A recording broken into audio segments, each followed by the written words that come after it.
হয়েছে কেন? জানি বিয়ে করেছি বলে আমার বাবা তোমাকে মেনে নিচ্ছে না। ওই বাড়ি থেকে রাগ করে চলে এসেছি। ওই বাড়িতে আমি আর কোনোদিন ফিরে যাব না। আমি শ্বশুর বাড়ি ঘর জামাই হয়ে থাকতে পারবো না। তাহলে তুমি এখন কোথায় যাবে আর কোথায় বা থাকবে? আমি একটা ঘর ভাড়া করে আসলাম, আপাতত আমরা ওখানেই থাকবো। তোমাকে একটা শাড়ি আনতে বলেছিলাম যে। কি করে আনবো বলো?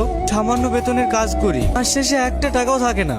তুমি একটা অবাধ্যত্ব স্বামী, বউকে একটা শাড়ি কিনে দিতে পারবে না? তাহলে বিয়ে করেছিলে কেন? আমার জীবনটাকে ছাড়খাড় করার জন্য?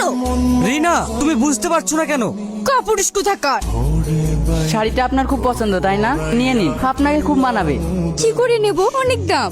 কোথায় এত দাম? এই তো মাত্র 9,999 টাকা। এত টাকা আমার কাছে নেই। হ্যাঁ বলেন।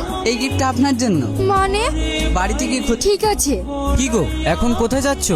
সেটা তোমার না জানলেও হবে। তার মানে আমি অফিস থেকে বাড়ি আসলাম, আমার খাওয়া দাওয়া করতে হবে না?